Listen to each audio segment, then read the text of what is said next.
بسم اللہ الرحمن الرحیم 8ویں رکوع میں آیات ہیں حضرت سلیمان فارسی رضی اللہ تعالیٰ عنہ اور ان کے ساتھیوں کے حق میں نازل ہوئیں۔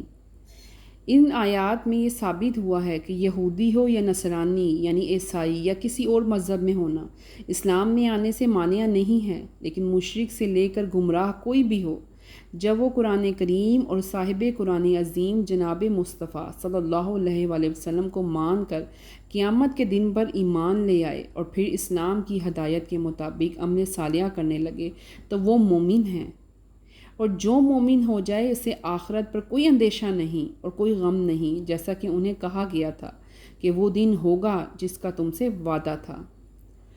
اب اگلی آیات میں حضرت موسیٰ علیہ السلام کے کوہ طور پر جانے کا واقعہ ہے کہ حضرت موسیٰ علیہ السلام کوہ طور پر جانے کی آیات ہیں، چند آیات ہیں۔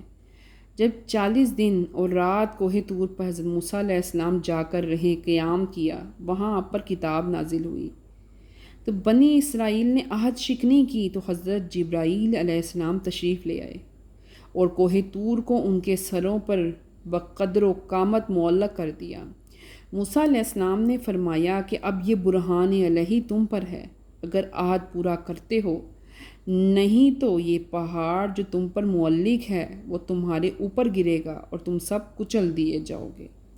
اب جب بنی اسرائیل نے دیکھا کہ اب کوئی مضر ہی نہیں رہا تو سجدے میں گر پڑے اور اسی حالت میں پہاڑ کو دیکھنے لگے، اور آگے فرمایا کہ اگر تمہیں محبوب عالم صلی اللہ علیہ وآلہ وسلم کے وجود کی دولت و نعمت نہ ملتی اور اس ذات و صفات کی تبلیغ سے ہدایات نصیب نہ ہوتی تو تمہارا انجام ہلاک و خسران ہوتا۔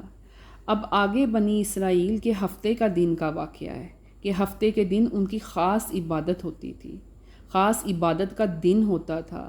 یہاں ان پر یہ پابندی لگائی گئی تھی کہ اس روز یعنی ہفتے کے دن سیر و شکار سب کچھ ترک کر دیں گے۔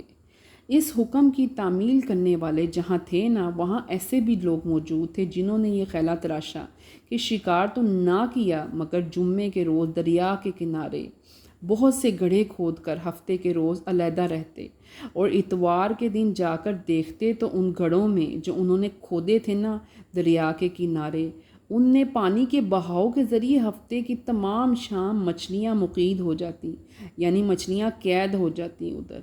جب حضرت داؤد علیہ السلام کا خط آیا تو آپ نے انہیں روکا اور فرمایا یہ اللہ تعالیٰ کے حکم میں مداخلت ہے، مت کرو ایسے۔ وہ نہ مانے۔ آپ نے فرمایا اگر تم باز نہیں آئے نا تو تم پر اب عذاب الہی آئے گا۔ اس سے بھی وہ خوف نہ کھایا، انہوں نے اس باتوں سے بھی انہوں نے خوف نہ کھایا، اور آخر کار آپ نے بددعا فرمائی تو اللہ تعالیٰ نے انہیں بندروں کی شکل میں منسخ کر دیا۔ عقل و حواس تو ان کے باقی رہے، مگر قوت گویائی زائل کر دی گئی اور ان کے بدنوں سے بدبو نکلنے لگی، تو وہ اپنی اس حالت پر رونے لگے۔ روتے روتے 3 دن میں سب کے سب مر گئے، ان کی نسل ہی منقطع ہو گئی۔ تو ہم نے اس بستی کا یہ واقعہ اس کے آگے اور پیچھے والوں کے لیے عبرت کر دیا اور پرہیزگاروں کے لیے نصیحت، تاکہ قیامت تک جو ان واقعات کو پڑھے اس سے عبرت پکڑے اور غضب الہی سے خائف رہیں۔ اب اگلی آیات میں کہا گیا ہے کہ یاد کرو، یعنی کہ یاد کرو جب موسیٰ علیہ السلام نے اپنی قوم سے فرمایا تھا نا کہ خدا تمہیں حکم دیتا ہے کہ گائیں ذبح کرو۔ یہ آیات اس کی تفسیر ہے کہ بنی اسرائیل میں عمیل نامی ایک مالدار تھا، اس کے چچا زاد بھائی نے وراثت کے لیے اس کو قتل کر دیا اور قتل کر کے دوسری بستی کے دروازے پر ڈال دیا، اور صبح اس کے خون کا دعویٰ دوسری بستی والوں پر کر دیا۔ ان لوگوں نے حضرت موسیٰ علیہ السلام سے درخواست کی کہ آپ دعا فرمائیں کہ اللہ تعالیٰ حقیقت حال منکشف فرما دے، تاکہ معلوم ہو جائے کہ عامل کو کس نے قتل کیا ہے۔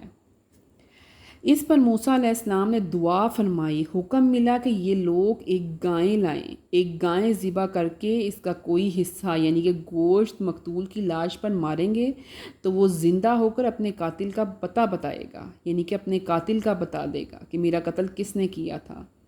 تو انہوں نے سوال کیا کہ مقتول کے قاتل کا پتہ لگانے کے لیے ذبح گائے کو کیا نسبت ہے، کیا مراد ہے اس بات سے؟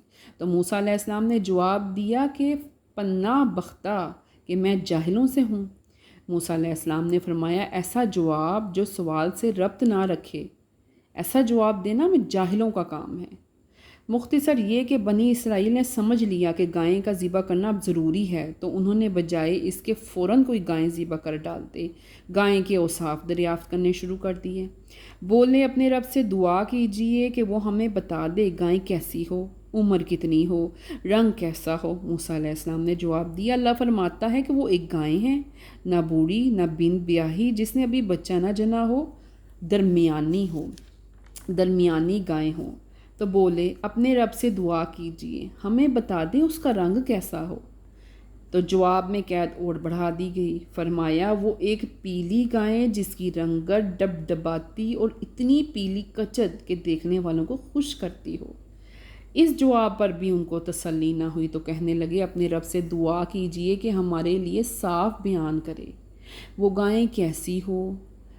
اور بے شک گایوں میں ہم کو شبہ پڑ گیا ہے، بے شک گایوں کو میں شبہ پڑ گیا، گائیں تو ساری ایک طرح کی ہوتی ہیں نا، اور اگر اللہ نے چاہا تو ہم راہ پا لیں گے، اگر اللہ تعالیٰ راستہ بتائیں گے تو ہمیں گائیں مل جائے گی۔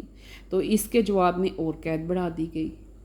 فرمایا اللہ فرماتا ہے وہ ایک گائیں ہیں جس سے نہ خدمت نہ لی جاتی تھی، نہ اس سے زمین جوتتی تھی اور نہ وہ کھیتوں کو پانی دیتی تھی، وہ گائیں بے عیب ہے اور اس گائے میں کوئی داغ نہیں ہے۔ اب انہوں نے حضرت موسیٰ علیہ السلام سے جواب سن کر اس گائے کی پوری تعریف معلوم کر لی۔ اب گائے کی تلاش میں نکلے تو ان کی بستی میں ایسی صفت کی ایک گائے تھی جس کا قصہ یوں تھا کہ بنی اسرائیل میں ایک نیک شخص تھا جس کا چھوٹا سا بیٹا تھا، بچہ تھا اس کا چھوٹا سا، اس کے ہاتھ سوائے ایک گائے کے بچے کے اس کے پاس اور کچھ نہ تھا۔ بچے کے باپ نے اس کی گردن پر مہر لگا کر نہ گائیں کی، اللہ عزوجل کے نام پر چھوڑ دیا اور دعا کی کہ الہی یہ بچہ میرے بچے کے لیے تیرے حضور ودیت کرتا ہوں کہ جب یہ بچہ جوان ہو اس کے کام آئے۔ اس کے بعد اس شخص کا انتقال ہو گیا اور بچیا یعنی گائیں کی جنگل میں حفاظت الہی کے ساتھ پرورش ہوتی رہی، اور جب اس کا اپنا بچہ جوان ہو گیا اور اللہ تعالیٰ کے فضل سے صالحہ اور متقی ماں کا فرمانبردار پروان چڑھا، تو ایک روز ماں نے کہا بیٹا تیرے باپ نے ایک گائیں جنگل میں چھوڑ دی تھی، اب تو وہ جوان ہو گئی اسے جنگل سے لا تاکہ اسے بیچ کر ہم کچھ معاوضہ حاصل کر لیں۔ بچہ جنگل میں گیا اور جو علامتیں ماں نے بتائی تھی ان علامتوں کی گائیں تلاش کرتا رہا، آخر اسے وہ گائیں مل گئی۔ لڑکے نے اسے اللہ عزوجل کی قسم دے کر بلایا، وہ گائیں آ گئی۔ بچے کی ماں نے اسے 3 دینار میں فروخت کرنے کا حکم دیا اور کہا جب سودا ہو جائے تو میری اجازت حاصل کرنے آ جانا۔ جوان اس گائیں کو بازار میں لایا تو من جانب اللہ ایک فرشتہ شبیہ انسانی میں آیا اور 6 دینار پر مانگا، یعنی گائیں کا سودا 6 دینار پر کر دیا۔ اس نے کہا میں اپنی والدہ کی اجازت حاصل کر لوں، بلا اجازت میں نہیں دے سکتا۔ اس زمانے میں عام طور پر گائیں 6 دینار پر بک جاتی تھیں۔ فرشتے نے کہا اگر ابھی دیتے ہو تو 6 دینار لے لو۔ جوان نے کہا میں اجازت کے بغیر نہیں دے سکتا۔ جوان نے آ کر قصہ ماں کو سنایا۔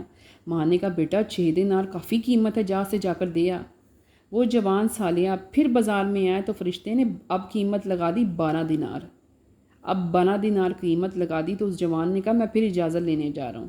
ماں نے فراست سے معلوم کر لیا یہ کوئی خریدار نہیں، کوئی غیبی اعانت ہے، چنانچہ ماں نے کہا جس نے 12 دینار قیمت لگائی ہے نا، اب اس سے جا کے دریافت کر کہ ہمیں گائیں بیچنی بھی چاہیے کہ نہیں۔ چنانچہ جوان نے یہی کہا۔